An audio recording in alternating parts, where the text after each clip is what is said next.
자, 11번 문제를 한번 풀어볼게요. 자, 한 개의 동전을 한 번 던지는 시행을 5번을 반복을 할 건데 각 시행에서 나온 결과에 대해서 다음 규칙에 따라서 표를 작성한답니다.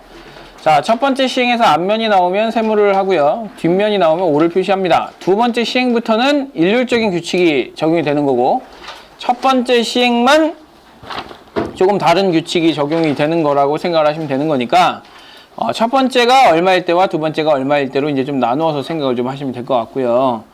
그 다음에 이제 일단 그 선지를 한번 보세요. 밑에 1번, 2번, 3번, 4번, 5번을 기본적으로 보게 되면 32분의라고 되어 있거든요. 자, 32분의라고 되어 있는데 내가 동전을 원래 5번을 던지면 32가지가 나와요.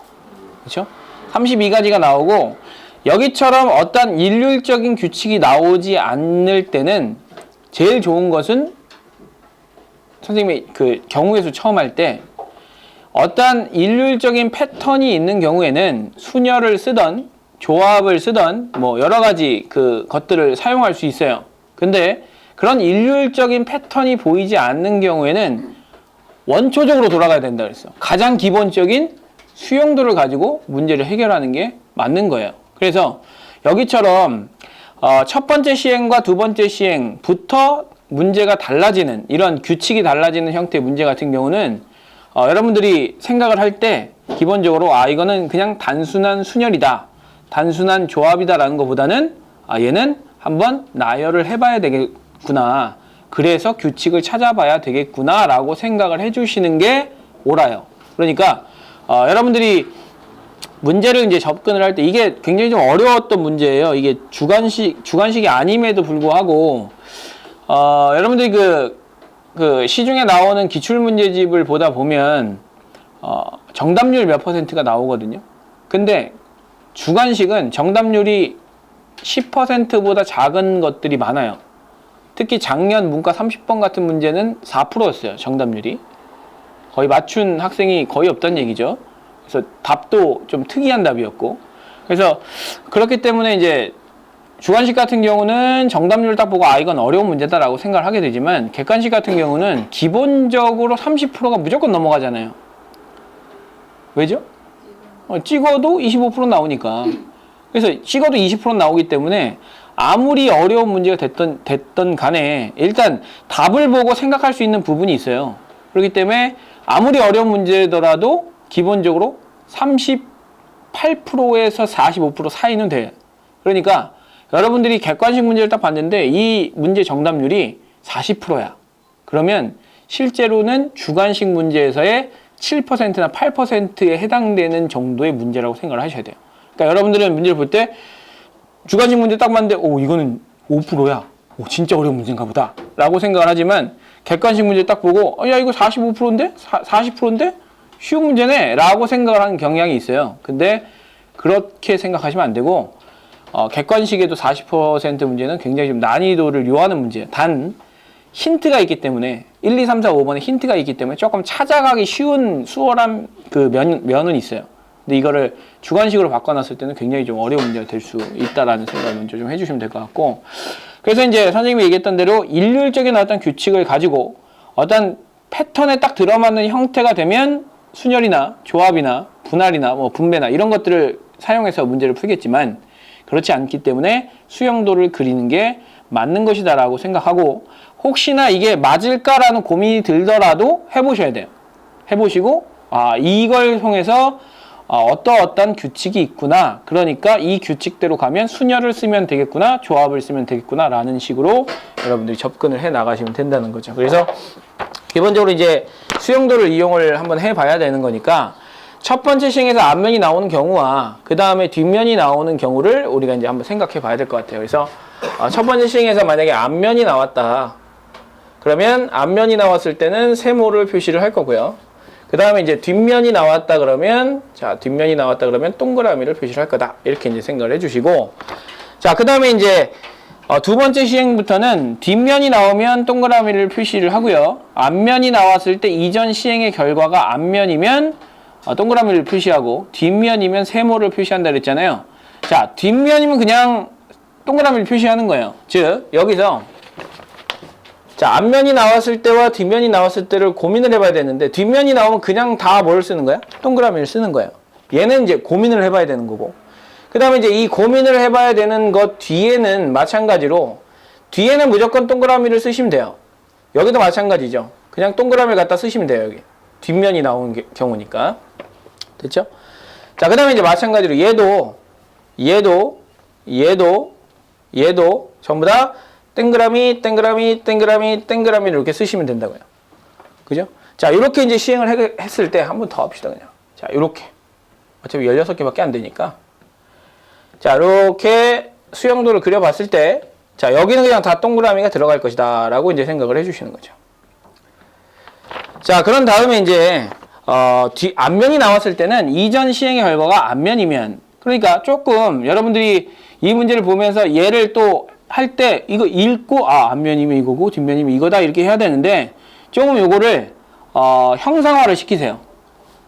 어디서 오면 이렇게 지금 어차피 오는 것이 보세요. 여기서 지금 얘가 앞면이잖아요. 그죠? 앞면이니까 여기 있을 때와 여기 있을 때 다르겠구나라고 생각하시면 돼요. 그죠? 자, 여기는 앞면이고 왼쪽은 앞면이고 오른쪽은 뒷면이니까 앞쪽의 결과가 앞면이면 동그라미 그대로 쓰겠다는 얘기예요. 그러니까 여기서 앞면이 나왔는데 앞쪽에 앞면이 나왔으니까 얘는 자연스럽게 뭘 쓰겠다? 동그라미 쓰겠다고. 여기도 마찬가지로 동그라미 쓰겠다예요. 그죠? 여기도 마찬가지로 동그라미를 쓰겠다라는 거예요. 그죠? 그 다음에 마찬가지로 여기는 이제 여기는 앞면이 나왔으니까 여기는 앞면이 나왔잖아요. 그러니까 동그라미를 써야 되는 거죠. 앞에 있는 결과가 뭐면 앞면이면 동그라미를 쓰는 거고 뒷면이면 세모를 쓰는 거니까. 그래서 뒷면이면 세모를 쓰는 거니까 여기서 앞면이 나왔는데 뒷면이 나온 경우 얘가 뒷면이잖아요. 그래서 뒤앞이 나오면 그러니까 마치 이렇게 되는 거죠. 여러분들이 보시기에 이렇게 나오는 결과가 있으면 그때 뭘 쓰겠다?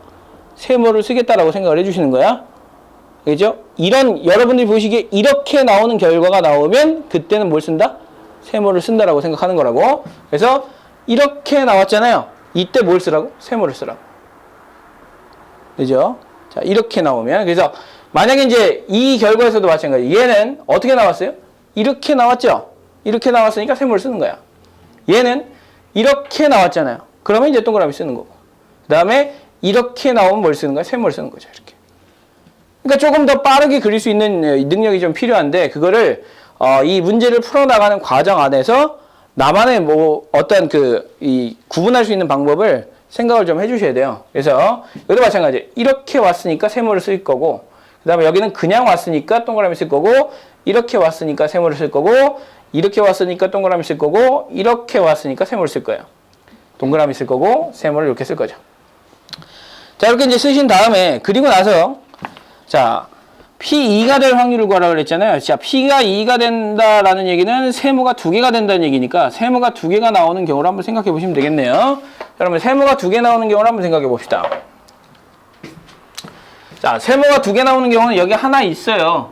하나 있으니까 나머지 하나만 나오면 되죠. 그래서 자, 여기 자, 만약에 이쪽으로 간다 그러면 이쪽에선 누구만 있고 얘만 있죠? 그죠? 그 다음에 이쪽으로 간다 그러면 세모가 있는 얘네들은 다 되는 거고요. 그 다음에 동그라미에 있는 얘네들은 요거를 선택하시면 되겠죠.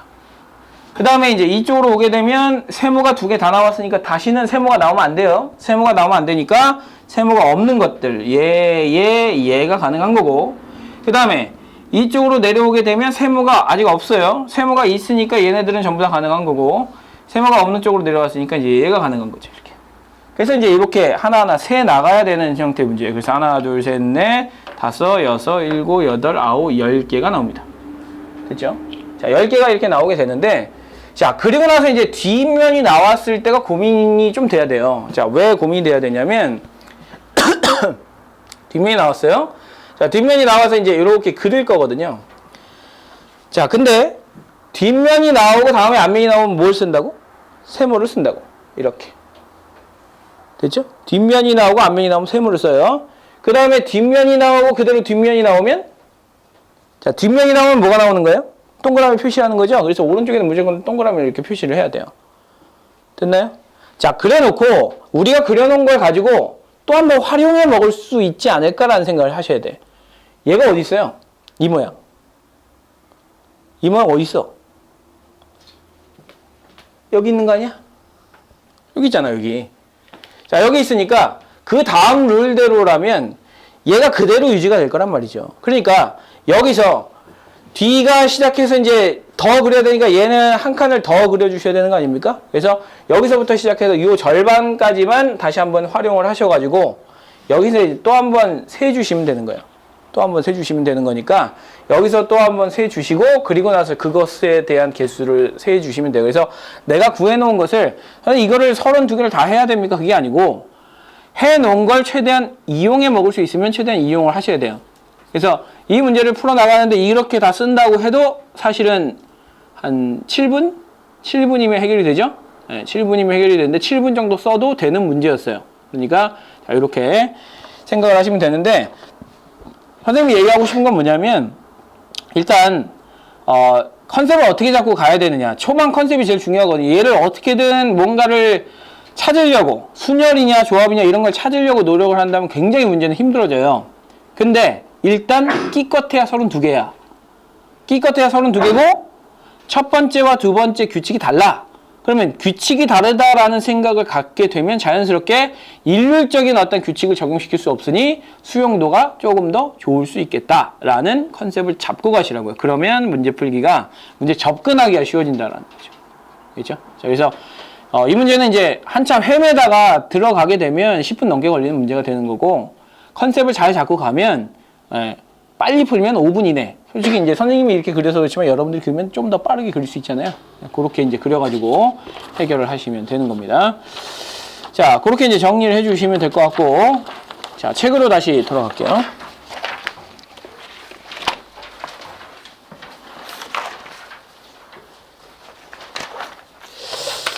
우리 2항 분포까지 했나요? 2항 분포까지 설명을 했죠? 네, 그래서 31페이지까지 아마 숙제를 낸 것 같은데, 자, 31페이지에서 31페이지까지에서의 좀 질문을 좀 받아보고요. 질문 중에서 이제 좀 어려울 만한 질문들만 좀 뽑아서 해보도록 할게요. 자, 12번 같은 이제 문제가, 선생님이, 수업할 때 예를 들었었던 문제인데요. 자, 64명의 고객이 자전거를 사가는 건데, 자, 선호도를 봤더니 A, B, C, D가 이렇게 선호도를 가지고 있고요. 자, 우리가 이제 구하려고 하는 것은 뭐냐면, X가 K일 때 확률을 가지고 걔를 제곱을 곱했어요. 근데 누구를 사는 거냐면, C 회사의 제품을 사는 거거든요. 12. 왜? 안 보여? 어? 아, 책을. 자, 12.5니까 8분의 1이라는 확률을 가지고 있는 거고, 자, 64명에 대해서 이제 하고 있는 거니까, 우리가 이제 봐야 될 것은 뭐냐면, 시그마 K는 1부터, K는 0부터,64까지, 자, K 제곱에 PX라고, X 이꼴 K라고 되어 있는 요 파트를 잘 보셔야 돼요. 어차피 지금 우리는 뭐가 곱해져 있냐면 시그마의 확률이 곱해져 있거든요. 자, 시그마의 확률이 곱해져 있는 걸 우리가 해석을 할 때 가운데 있는 이 네모의 뭐라고? 네모의 평균을 구해라. 자, 네모의 평균이라고 해석을 하면 좋다고요. 즉, 결국 뭘 구하라는 얘기냐면 K제곱, X제곱의 제곱의 평균을 구하라는 얘기예요. 즉, 이거는 결국 자, 제곱의 평균 구하라는 얘기죠. 자, 제곱의 평균 구하라는 이야기니까 이 제곱의 평균은 누구와 관련이 있는 개념이다? 분산과 관련이 있는 개념이다 라고 생각을 해주시고, 자, 그리고 나서 이제 생각을 해보세요. 지금 이 상황을 이항분포라는 걸 인식을 하는 데서부터 시작을 해요. 지금 64명의 고객이 있잖아요. 자, 64명의 고객이 와서 C 회사의 제품을 사는 그 고객의 수를 K라고 했으니까 64명 다 살 확률이 각각 얼마씩 있어요? 8분의 1씩 가지고 있는 거예요. 그러니까 이 상황을 이렇게 인식을 하는 게 이제 첫 번째 하셔야 될 일이고, 그 다음에 이제 우리가 구해야 될 것은 제곱의 평균을 구하고자 하기 때문에, 자, 우리가 기본적으로 제곱의 평균은 평균의 제곱을 빼서 뭐라고 쓸 거니까 VX라고 쓸 거니까 아, 이항분포로 되어 있는 이놈의 평균과 분산을 구해야 되는구나. 자, 평균은 어떻게 구하는 거니까? 평균은 NP를 이용해서 계산을 하는 거니까. 그 다음에 분산은 어떻게 계산을 하는 거니까? NPQ를 이용해서 계산하는 거니까 Q를 갖다 계산을 해보면 8분의 7이니까 이제 7이 나오겠죠, 이렇게. 그죠? 자, 그래서 이게 지금 7이 나온단 말이죠. 근데 평균이 지금 얼마니까? 8이니까 64를 빼서 7이 나오려면 이 EX 제곱은 뭐가 나와야 돼요? 71이라는 수치가 나오면 되겠죠? 그래서 자, 이렇게 제곱의 평균이라는 걸 인식을 하시고 그 전에 BNP라는 상황을 인식을 하시는 데서부터 시작을 하는 거예요. 자, 이렇게 이제 이해를 하시면 아마 이 문제는 좀 쉽게 해결할 수 있지 않을까 싶고요.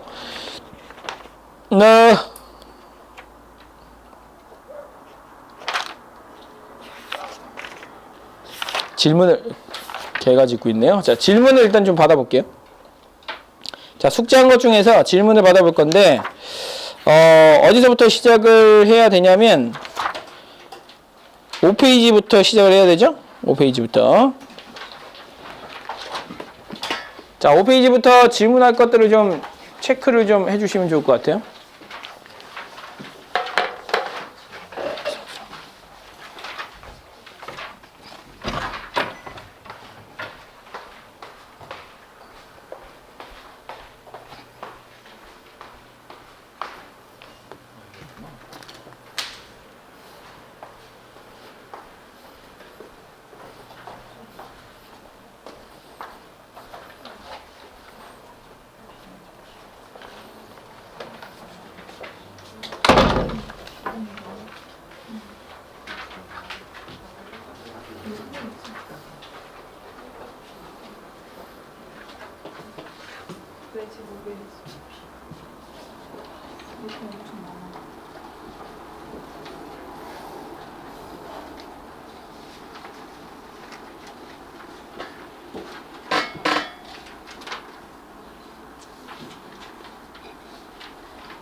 자, 질문을 일단 받아볼게요.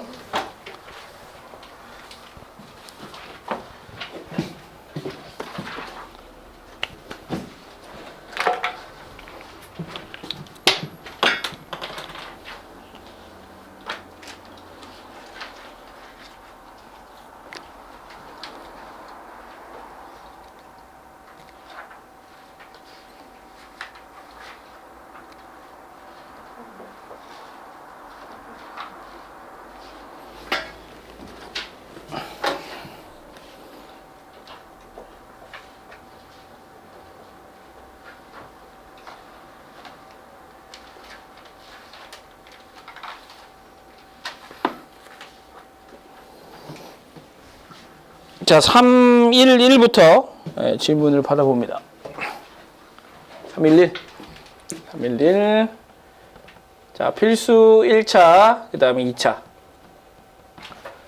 311. 확률 변수, 확률 분포. 그 다음에 312 있고, 313 있고, 321 있고. 자, 312. 그 다음에 313. 그 다음에 321. 필수 1차, 2차.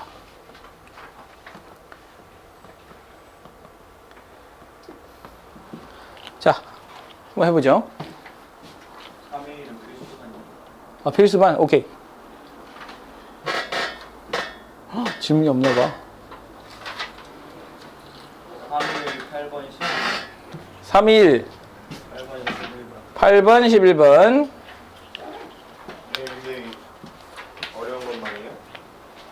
좀 오답을 아직 안 했나?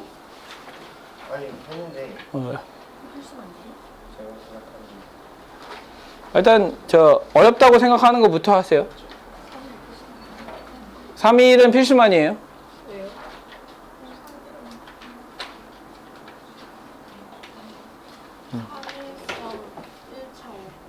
313 1차 5번.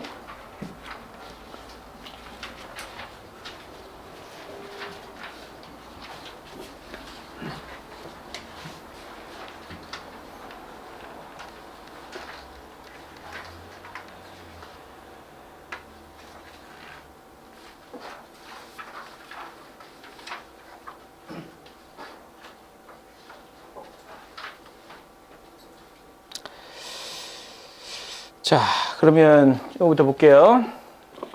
3131 1차 5번.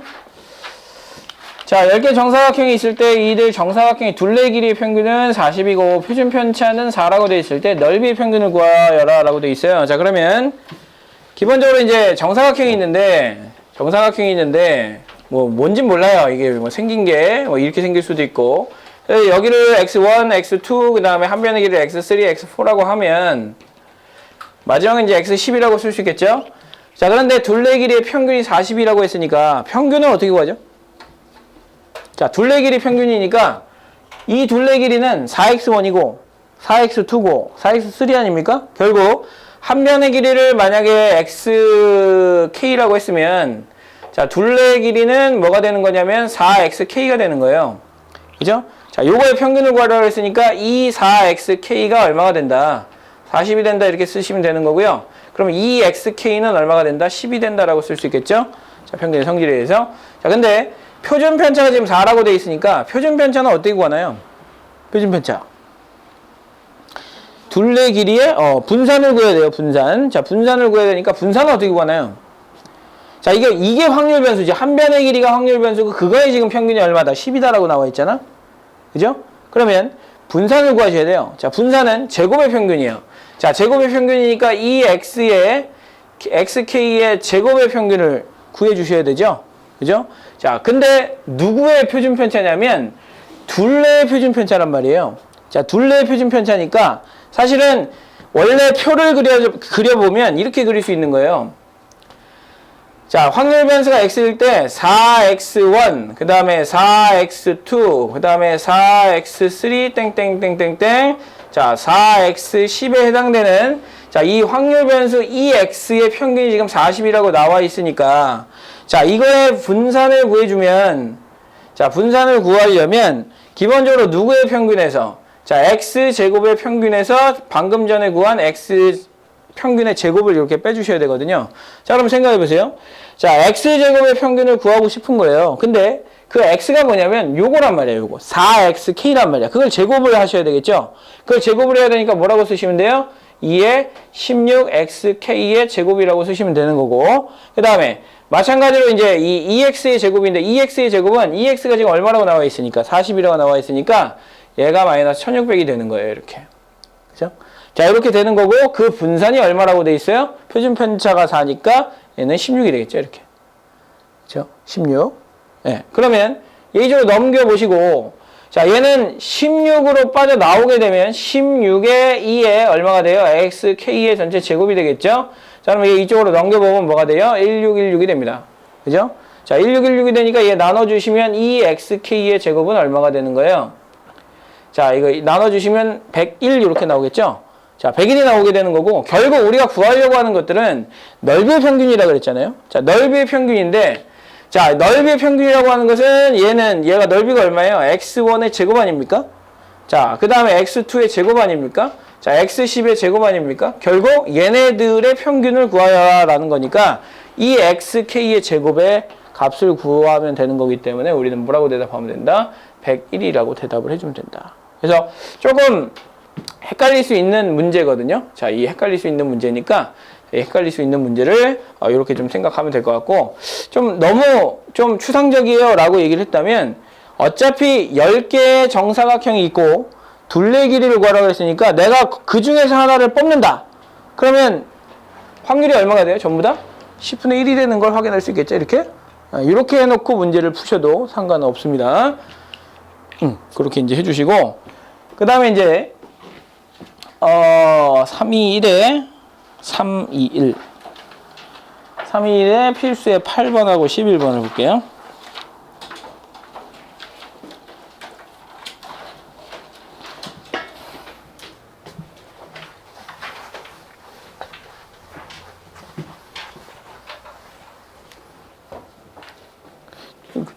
덥지 않아?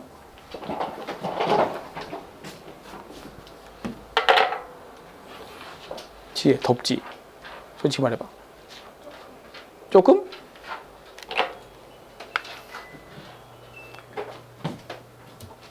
문 좀 닫아주시고.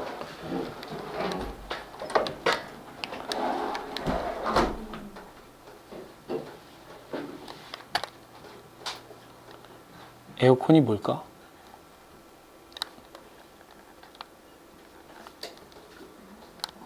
오.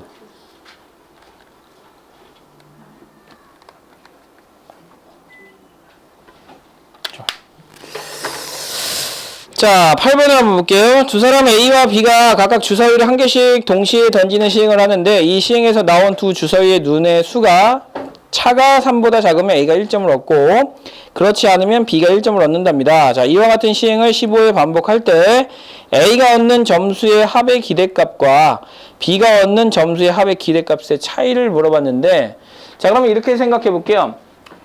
자, 두 주사위의 눈의 차가 3보다 작으면 이라고 얘기했는데 그러면 우리는 상황을 두 가지로 나눌 수 있거든요.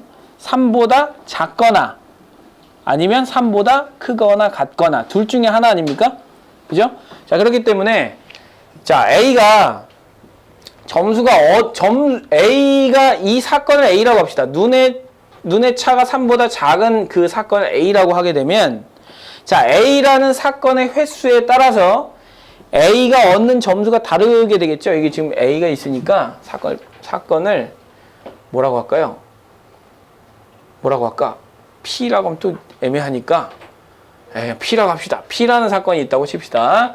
자, P라는 사건이 몇 번 나오느냐에 따라서 이제 우리는 A가 몇 점을 얻는지가 결정이 되거든요. 근데 눈의 차가 3보다 작다라고 했으니까 3보다 작은 경우는 어떤 경우에요? 어차피 주사위를 던지는 거기 때문에 A가 던지는 주사위, B가 던지는 주사위가 차가 3보다 작게 나는 경우는 언제예요? 예? 언제? 같을 때. 봐봐요. 자, 차이가 3보다 작게 나려면 기본적으로 두 개 같아야 돼요. 그죠? 두 개 같아야 돼요. 그리고 전체 경우는 어차피 36가지이기 때문에 여기에다 이제 올려줘야 될 이 사건, 사건 P가 나올 확률을 구하셔야 되거든요. 그래서 3보다 작을 확률을 구하셔야 되는데 3보다 작다는 얘기는 0이 되는 경우. 0이 되는 경우는 두 개가 같은 경우니까 몇 가지? 6가지. 그 다음에 차이가 1이 나는 경우는 자, 1 나는 경우 몇 가지일까? 5가지? 왜? 자, 1, 2가 나와도 1이지만 2, 1이 나와도 1이거든요. 그래서 내가 만약 5개를 셌다면 바꿔서 셀 수 있는 경우까지 생각해서 몇 가지다? 10가지다라고 생각을 하셔야 되고요. 그러면 차이가 2가 나는 경우는 자, 셀 때 이렇게 세셔야 돼요. 어차피 1, 2, 3, 4, 5, 6 중에서 여러분들이 고르실 건데 1을 고르면 당연히 3이 와야 돼요. 그러면 이제 두 칸 띄어서 갈 거니까 여러분들 1부터 시작해서 어디까지밖에 못 세? 4까지밖에 못 세. 그러니까 4가지야. 근데 왔다 갔다 할 수 있으니까 두 개를 곱해주시면 이렇게 나온단 말이죠. 그래서 36분의 24라고 하는 이 확률이 P라는 사건이 나올 확률이라고 생각하시면 돼요. 자, 12로 나눠주시면 3분의 2가 되겠죠? 그래서 자, A가 점수를 얻을 확률이 3분의 2인 거예요. 근데 몇 회 시행을 했어요, 지금? 15회 반복을 했어요. 그러니까 우리는 뭐라고 생각하셔야 돼요? A의 기준에서 보면 자, 이거는 누구를 따르는 거냐면 이항분포를 따르는 거예요. 왜냐하면 주사위를 매번 던지는 시행은 독립시행이니까 내가 지금 던진 이 결과가 다음번에 영향을 미쳐 안 미쳐? 안 미치죠. 그래서 자, 독립시행에 관련된 이야기를 하고 있는 것이고 자, A가 이제 받는 점수인데 몇 회 반복한다 그랬어요? 15회 반복한다 그랬죠? 근데 이런 생각을 하셔야 돼요. 저 사건이 일어나면 몇 점을 얻어? 1점을 얻지. 즉 사건이 일어난 횟수와 얻는 점수는 똑같아요. 그러니까 사건이 일어난 횟수를 구하는 거야. 그러니까 횟수를 구하는 확률은 무슨 확률이야? 무슨 분포야? 이항 분포지? 횟수에 대한 분포는 그래서 15, 얼마라고 대답하시면 되고 3분의 2라고 대답하시면 되고 자, 그 다음에 이제 B가 점수를 얻을 평균을 구하기 위해서 B가 B라는 사건이, 이 B가 일어나는 사건을 우리가 한번 생각해 보면 3분의 1이라고 이렇게 쓰시면 되는 거죠. 그죠? 그래서 이걸 판단하는 게 문제지, 이거 계산하는 건 사실 큰 문제가 아니죠. 그래서 그렇게 정리를 해 주시면 될 것 같고, 그 다음에 11번으로 갈게요.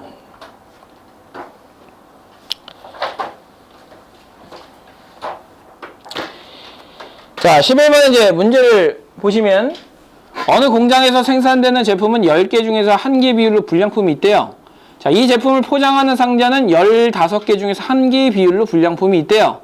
자, 이 공장에서 생산된 제품을 1개씩 상자에 넣어가지고 100개의 판매품을 만들 때, 자, 제품과 상자가 모두 합격품인 판매품의 개수를 확률 변수 X라고 하자 그랬어요. 그럼 합격이 되려면 기본적으로 물건도 합격이어야 되죠. 포장도 합격이어야 되죠. 그러면 동시에 일어나야 되죠. 물건이 합격이 될 확률은 10분의 9.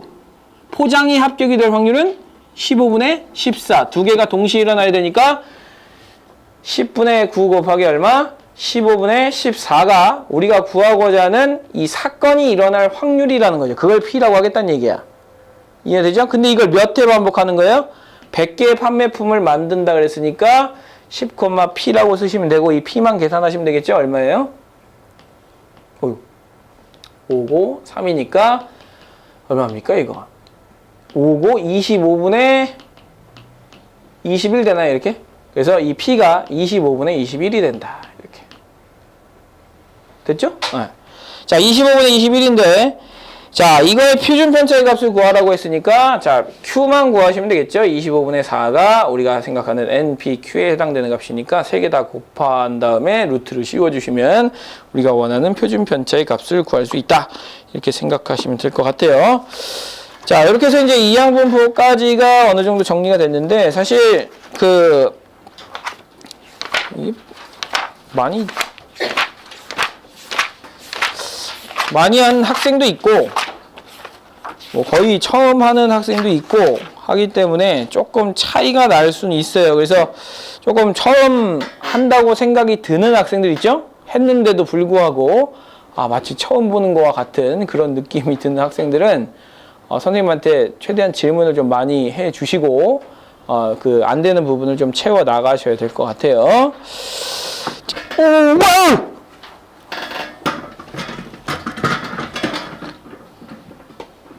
자, 그 다음에 자, 뒤로 넘어가셔가지고요. 일단은 그 2차 확인학습까지 아마 쉽게 풀 수 있을 것 같은데, 선생님이 이제 이항분포에서 제일 중요한 것을 몇 가지 찝어 드렸어요. 그래서 이 이항분포에서 중요한 걸 몇 가지 찝어 드렸는데, 다시 한 번만 좀 반복을 하고 가죠. 자, 지난 시간에 자, 이산 확률 분포에 대해서 했고, 자, 이 이산 확률 분포의 아주 특별한 케이스로서 이항분포라는 것이 존재하는데, 자, 이 이항분포라는 것이 이제 굉장히 좀 중요한 의미를 띄어요. 어떤 일이 일어나는 횟수가 몇 번 정도가 되느냐. 그래서 그거에 대한 어떤 예측을 하는 상황이 굉장히 많이 나오기 때문에 그 이항분포에 대한 이야기를 해야 되는데, 그 이항분포는 일단 첫 번째 생각하셔야 될 것은 표를 그릴 수 있어야 돼요. 이항분포임을 일단 인식을 하셔야 되고, 표를 그릴 수 있어야 됩니다. 왜냐하면 이산확률 분포에서는 이산확률 분포를 나타내는 어떤 함수를 우리는 뭐라고 불렀다? 확률? 무슨 함수? 질량함수라고 불렀다. 각각 하나하나의 어떤 확률들을 가지고 있는 것 같은 느낌? 그래서 확률 질량함수라고 불렀었고, 그 확률 질량함수를 나타내는 방법은 여러 가지 방법이 있었지만 가장 으뜸이 되는 것은 표예요. 표. 그렇죠? 표. 그 다음에 식. 그 다음에 그래프 등등등이 있어요. 뭐 여러 가지 방법을 사용할 수 있겠지만 우리가 배우는 방법은 3가지가 있는 건데, 그 중에서 표가 가장 으뜸이거든요. 왜냐하면 표를 가지고 우린 다 형상화시켜서 평균을 이렇게 구하는 거구나, 분산은 제곱의 평균에서 평균의 제곱을 빼는 거구나 라고 우리가 했기 때문에 식으로 표현되어 있는 것보다 표로 표현되어 있는 게 월등히 우리가 계산하기 쉬워져요. 그렇기 때문에 표를 구하는 게 가장 우선이에요. 즉 전체 이산확률 분포에서 표를 구하는 게 우선이기 때문에 이항분포에서도 사실은 표를 구하는 게 우선입니다. 그렇기 때문에 이렇게 하셔야 되거든요. 이 이항분포에서는 첫 번째, 얘가 이항분포임을 인식을 하셔야 돼요. 자, 이항분포임을 인식을 독립임을 인식을 하시려면 기본적으로는 이 사건이 독립시행이다라는 걸 생각을 하셔야 되겠죠. 독립시행. 주사위를 계속 반복해서 던진다든지 확률이 일정한 어떤 사건이 반복적으로 일어나든지 그것에 대한 이 확률 변수가 뭐죠? 이항 분포에서 확률 변수는 뭘 확률 변수로 잡죠? 일반적으로?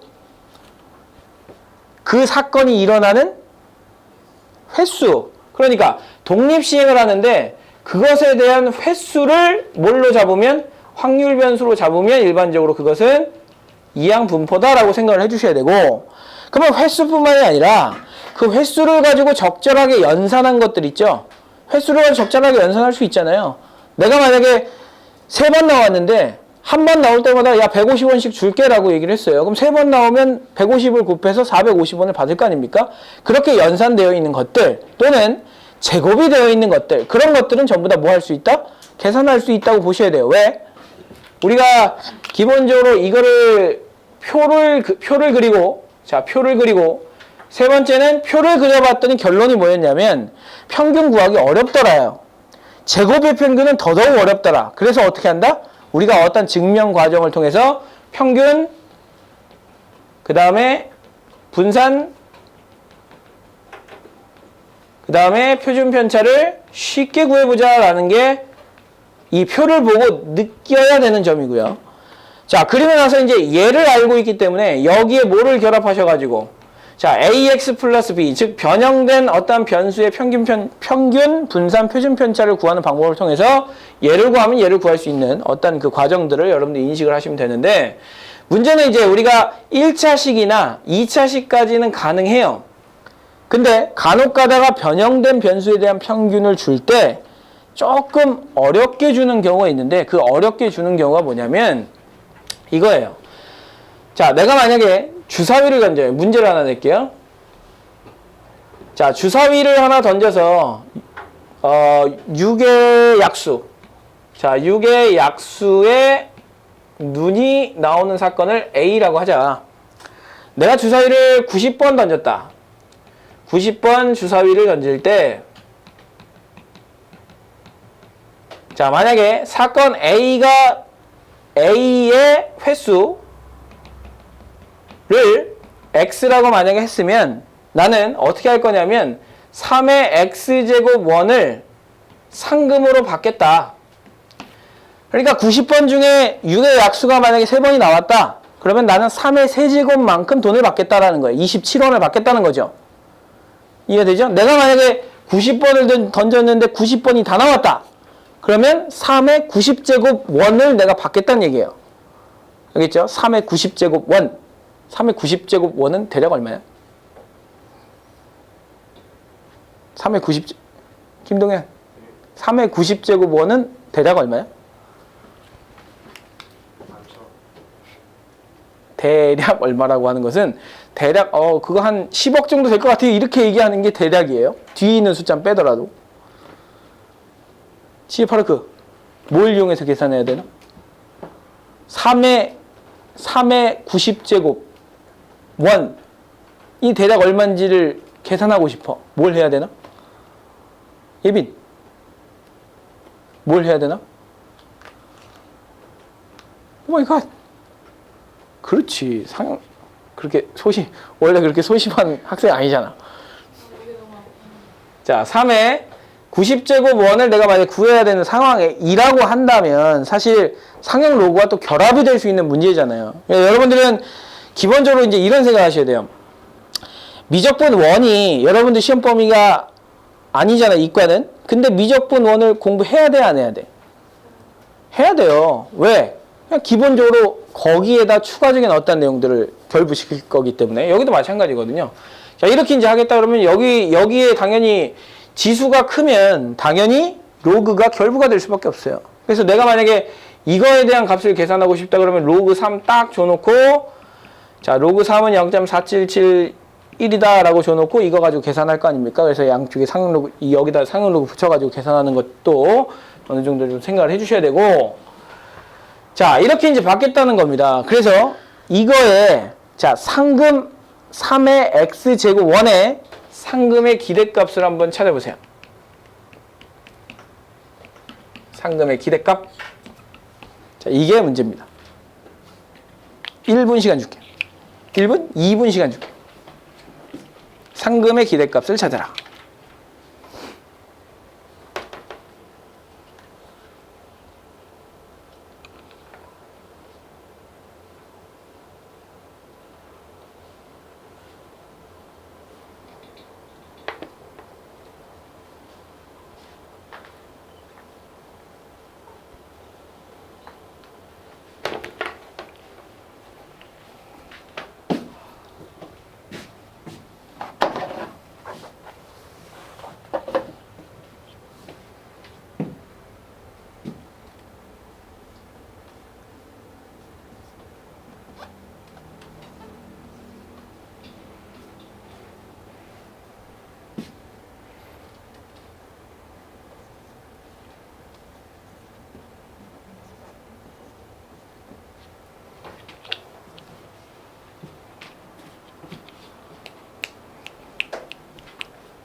야, 죽을래?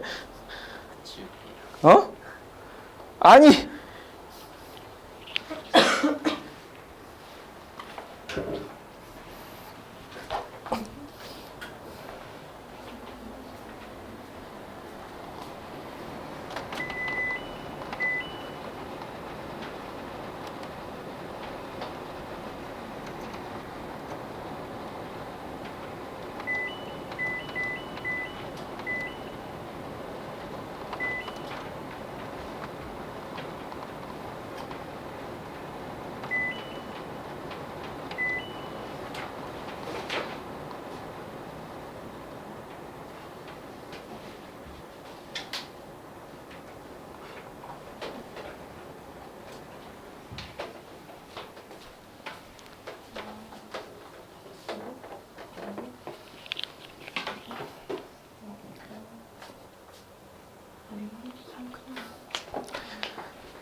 자,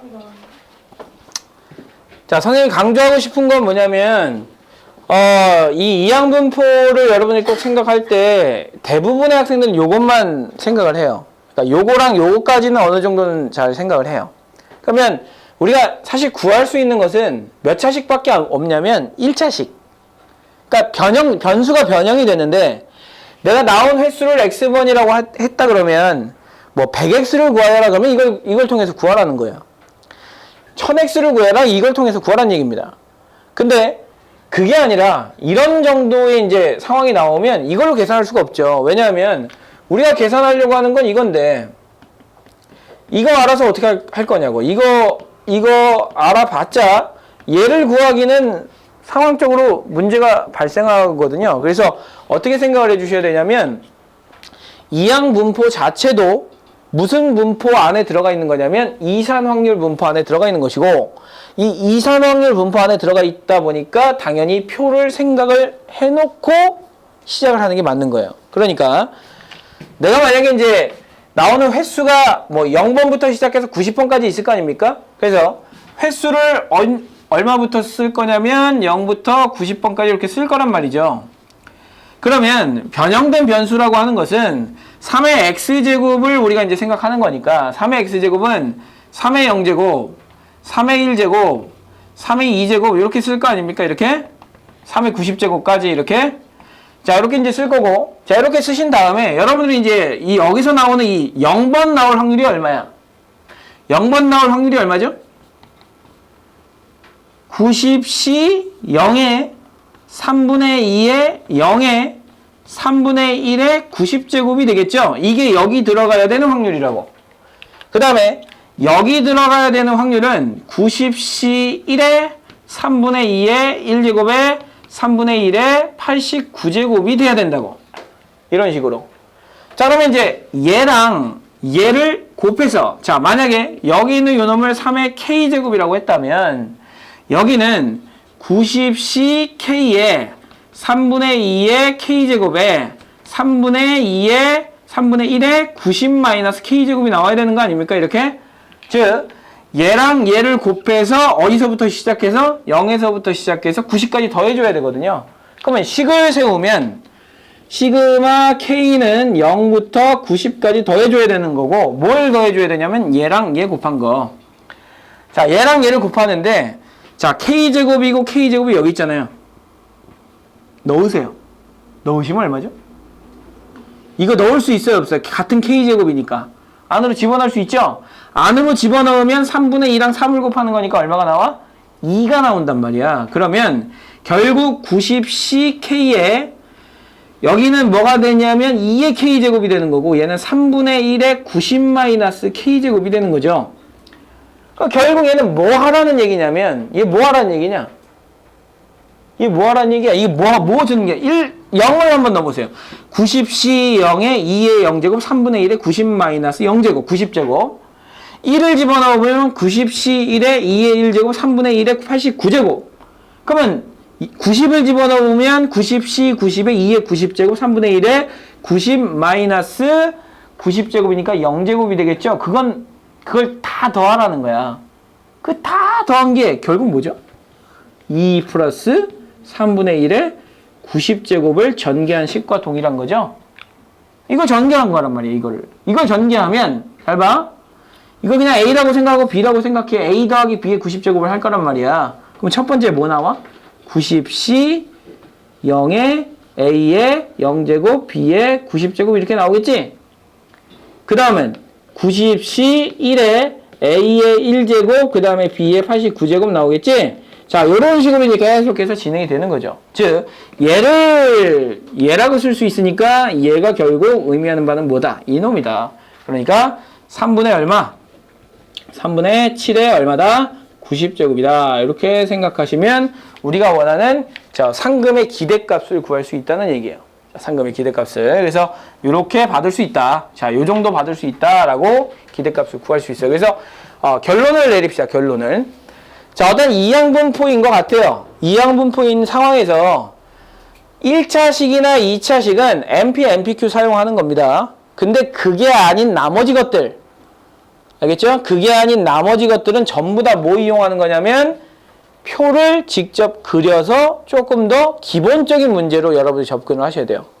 그러니까 기본이 뭐였느냐? 표를 그리는 거였는데 표를 그려가지고 결국 앞에서 배운 어떤 이항 정리를 이용해서 문제를 해결해 나가시는 게 이 문제에서 조금 꼬아놓은 문제들이 원하는 부분이에요. 그러니까 이항분포는 기본적으로 이런 것들을 통해서 하지만 대부분 이것만 쓰잖아요.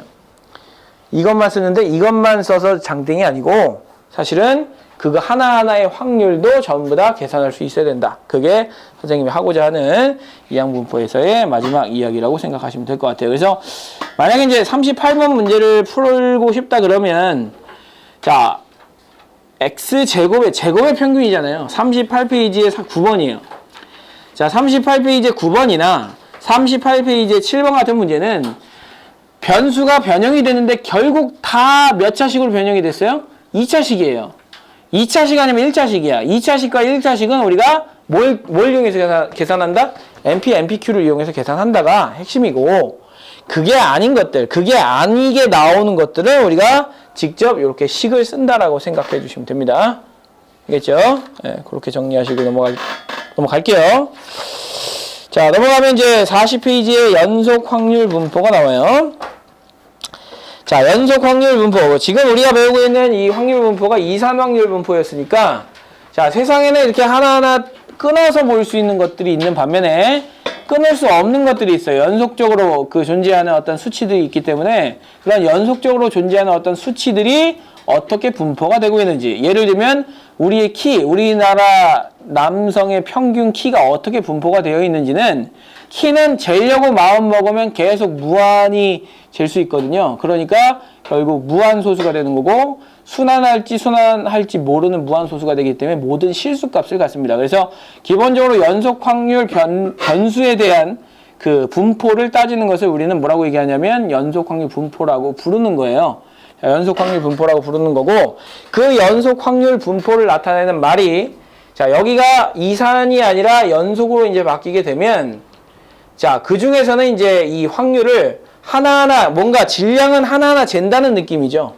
근데 이거는 하나하나 잴 수가 없어요. 그러니까 얼마만큼 밀집이 되어 있느냐. 그래서 그걸 나타내는 말이 확률 밀도 함수가 되는 거예요. 자, 확률 밀도 함수는 우리가 임의적으로 좀 정해놓은 함수라고 보시면 돼요. 어떻게 좀 설정을 좀 해놓는데 설정을 해놓고 나서 그 함수를 적절하게 적분을 통해서 계산을 하면 확률을 구하거나 평균을 구하거나 분산을 구하기 좀 쉽게 만들어 놓은 함수를 우리는 확률 밀도라고 함수라고 하는 것이고, 그거는 이제 우리가 인위적으로 좀 만든 함수라고 보시면 돼요. 그래서 아까 전에 이제 이산 확률 분포에서는 이런 구조를 가지고 있었다면 연속 확률 분포에서는 확률 밀도 함수가 있는데 그 중에서 아주 특이한 케이스로 무슨 분포를 배운다? 정규 분포를 배운다라고 생각하시면 됩니다. 이렇게. 그래서 구조 자체는 똑같아요. 이산 확률 분포라는 게 있는데 그 중에서 제일 유명한 게 뭐냐? 이항 분포다. 그래서 요거에 대한 설명을 하면서 앞에서 배웠던 어떤 내용, 확률 같은 내용들을 연결을 시켜주고, 그 다음에 이것도 마찬가지예요. 연속 확률 분포라는 게 있는데 그 중에서 제일 유명한 게 뭐다? 정규 분포라는 거고 제일 많이 쓰는 거다. 그래서 이 정규 분포는 앞에서 배운 어떤 내용들, 그리고 적분에서 배운 어떤 내용들을 추가적으로 활용을 하는 것이다 라고 이제 얘기를 할 겁니다. 그래서 기본적으로 이 연속 확률 분포에 대한 이야기를 더 진행을 해보도록 하죠.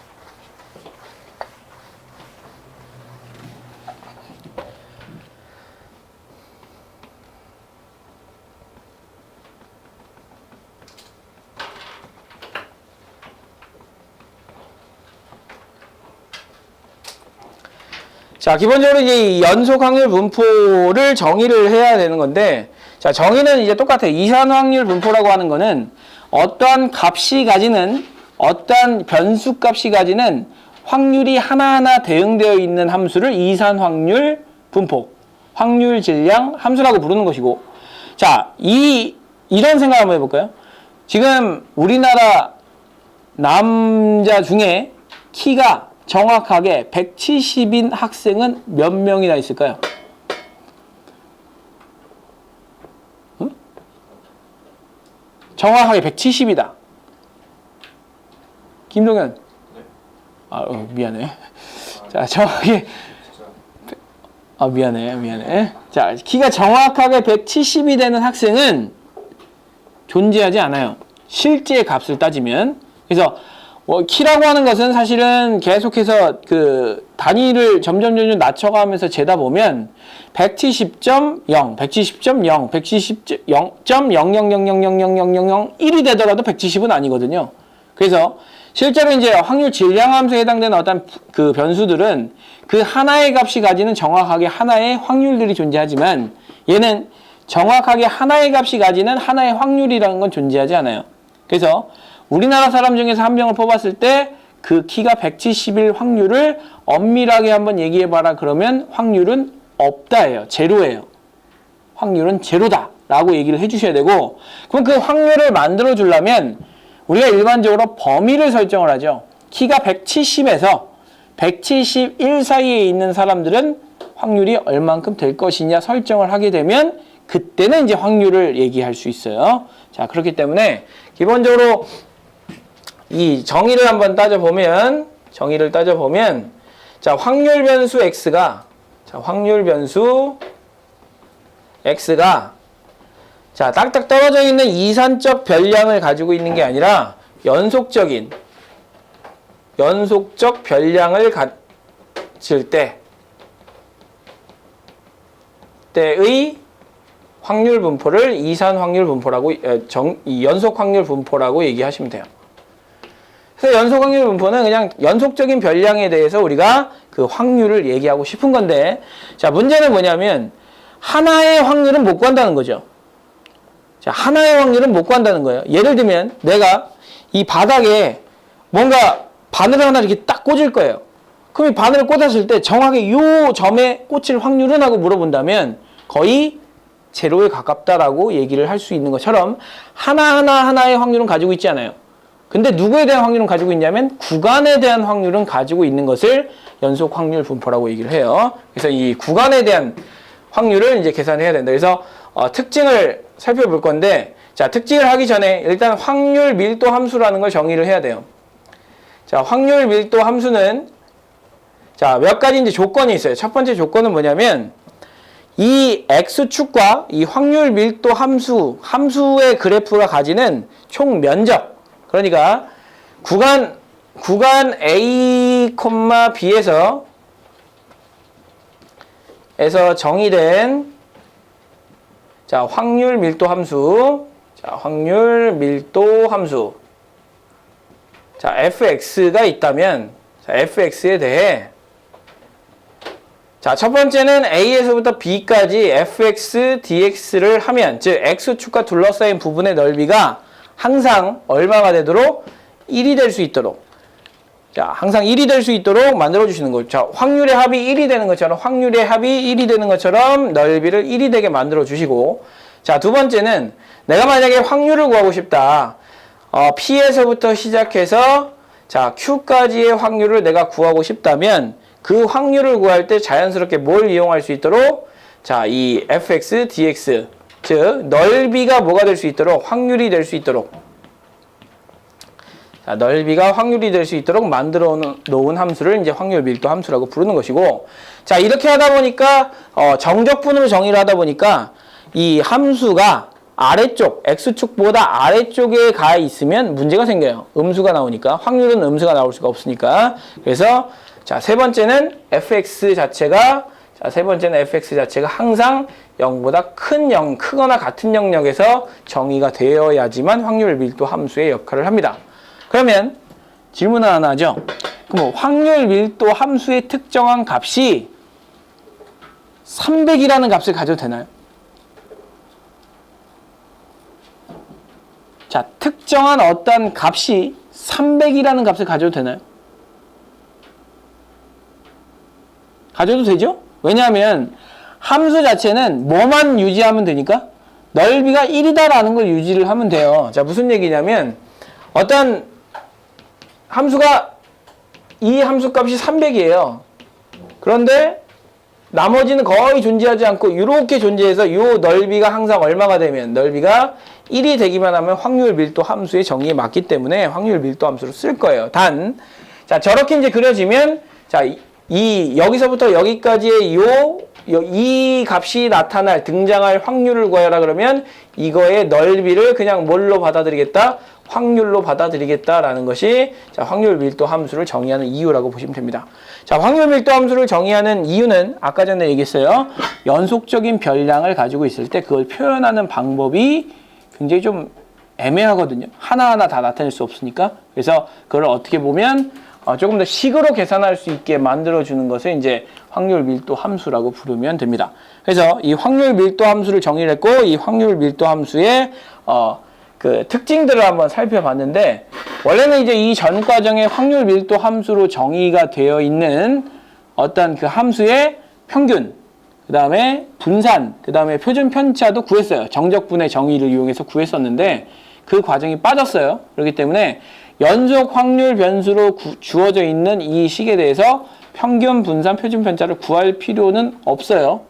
구할 필요는 없는데,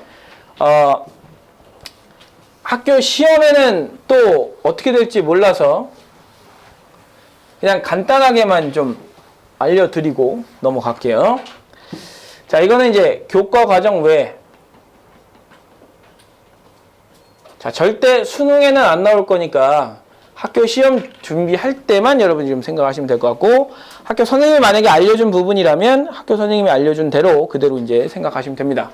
자, 이거는 이제 이산확률 분포에서의 그 값들하고 이제 좀 연결을 시켜서 좀 할 건데, 자, 평균하고 그 다음에 분산하고 그 다음에 표준 편차를 구해주는 겁니다. 자, 요 연속 확률 분포에서. 자, 우리가 이산 확률 분포에서는 어떻게 구했는지 한번 생각해 보세요. 자, 이산 확률 분포에서는 했던 것을 연속 확률 분포로 오게 되면 자, 이산 확률 분포는 각각 하나하나의 값들을 가지고 있어요. 그래서 x1, x2, x3 이렇게 이제 불렀었는데, 연속 확률 변수에서는 그렇게 하나하나 부를 수 없기 때문에 그 값을 통합적으로 뭐라고 부르냐면 x라고 불러요. 그러니까 우리가 일반적으로 xk라고 썼던 이 부분을 전부 다 연속 확률 분포에서는 x로 바꿔주시기만 하면 돼요. 그러니까 바꾸는 그 요령만 아시면 아주 쉽습니다. 그 다음에 연속 확률 분포에서는 분명히 뭔가를 곱하고 더해주는 과정이 들어가요. 그럼 연속적으로 되어 있는 것을 더한다 라는 것의 의미는 인테그랄로 생각을 좀 해주시면 됩니다. 그래서 여기서 이제 나타나는 시그마는 전부 다 인테그랄로 바꿔주시면 됩니다. 인테그랄로 바꿔주시면 되고요. 그 다음에 이산확률 분포에서도 썼던 이야기인데, 자, 이 값들이 이렇게 좌우 대칭이 되는, 자, 좌우 대칭이 되는 이런 경우에는 얘가 평균이 되는 건 동일합니다. 자, 얘가 되는 건 동일해요. 그래서 그래프를 봤는데 가운데 정확하게 대칭이 되어 있어요. 그러면 그게 평균이에요. 그게 평균이니까 그렇게 이제 생각을 해주시고, 자, 그렇게 생각을 한 다음에 이제 바꿔주는 거죠. 내가 만약에 평균을 구하고 싶다 그러면 얘에서는 어떻게 구했냐면 시그마 K는 0부터 N까지, 그죠? 1부터 N까지, 0부터 N까지, 뭐 1부터 N까지 XI, PI로 이제 구했죠. 여기 XK라고 썼는데 뭐 K로 바꿀까요? K로. 자, XK, PK라고 이렇게 쓰면 되겠죠. 자, X에 대한 어떤 그 값과 확률을 곱해서 싹 다 더해주면 그게 뭐가 나왔다? 그게 뭐가 나왔다? 평균이 나왔다. 그러니까 얘를 바꿔주시기만 하면 됩니다. 어떻게 바꿔주면 돼요? XK를 뭘로? X로. 그죠? X로 바꿔주면 되는데 문제는 확률이 문제예요. 아, 여기서 그걸 안 했구나. 확률을 안 했는데 확률이 뭐냐면, 자, 우리가 일반적으로 PXK라고 쓰잖아요. 그러면 그거는 각각의 확률이에요. 근데 여기서는 그 각각의 확률이 사실 확률 밀도 함수라는 이 함수로 정의가 되어 있기 때문에 그때 그 함수 값을 얘기하기 때문에 요 놈은 fx로 바꿔줍니다. 이렇게. 그러면 이제 x는 뭘로 xk는 뭘로 바꿔주고 x로 바꿔주고 pk는 뭘로 바꿔주고 pk는 뭘로 바꿔준다? fx로 바꿔준다. 자, 그런 다음에 적분을 해줍니다. 구간은 항상 끝에서부터 끝까지. 이렇게. 그 다음에 분산도 마찬가지인데 분산은, 자, 우리가 뭐에서 뭐를 뺀다 그랬냐면 k는 1부터 n까지 xk의 제곱에 pk에서 제곱의 평균에서 뭘 빼준다 그랬죠? 평균의 제곱을 빼준다 그랬죠? 이렇게. 자, 이거를 이제 바꿔줘야 돼요. x제곱을 뭘로 바꿔주면 돼? xk를 x로만 바꿔주면 돼요. 그래서 x제곱에 pk는 뭘로 바꿔준다? fx로 바꿔준다. 그래서 이렇게 바꿔주시고 그리고 나서 앞에서 구한 EX의 제곱을 빼주시면 됩니다. 이렇게.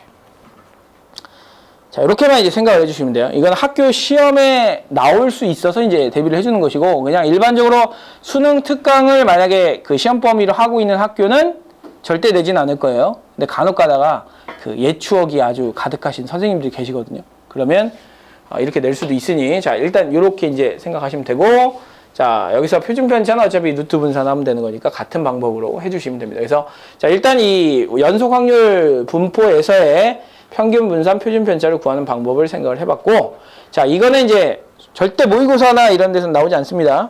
절대 나오지 않으니까 아예 생각을 하지 마시고 학교 시험 볼 때만 반짝 잠깐 꺼내보고 말 거다라고 생각을 하시고 넘어가시면 됩니다. 그렇죠? 잠깐 쉬었다 하죠.